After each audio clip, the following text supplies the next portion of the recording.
Y'all, this story is unbelievable and about a prank gone wrong and taken way too far. So, a 12-year-old boy out of Tifton, Georgia is now recovering from horrible, severe burns after police said three of his friends pulled a prank on him at a sleepover. Three of his friends poured scalding hot water on him, and according to them, they were just being silly. It was just a prank. Reportedly, the boys who did this were between the ages of 12 and 15, and they are now luckily facing serious charges. The victim now has his face covered in second-degree burns. It was said his mom is wanting to hide his identity, but she is still wanting to share his story, and that's in order for awareness to be made and justice to be served. The victim's mother, whose name is Tiffany West, reportedly told a local news station called WALB, said that she can't really describe it, but in that moment she was mad, hurt, and in shock. Tiffany said that her son was over at a neighbor's apartment for a sleepover. They were playing video games and whatnot. Her son reportedly fell asleep while some others were still awake, and they thought it would be a good idea to pour scalding hot water on him while he was still asleep. According to Tiffany, he was transported to the burn center in Augusta, Georgia, and he had to have surgery. He is now reportedly out of surgery. He's at home recovering. His mom said it'll take between 12 and 14 days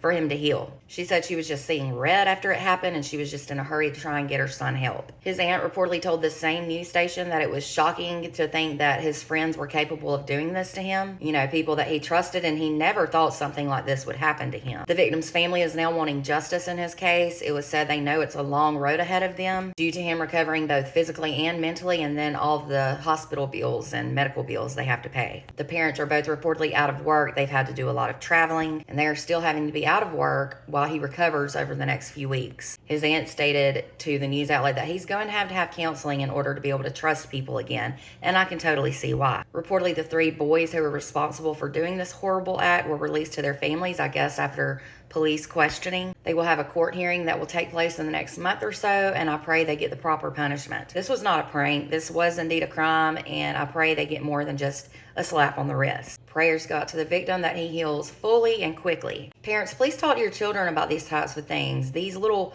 pranks can actually be serious crimes or life-changing, or they can even lead to death. I know a while back there was an online trend where kids were pouring hot water on themselves to see how much they could take, and reportedly one child died because of it. These trends and pranks have to stop.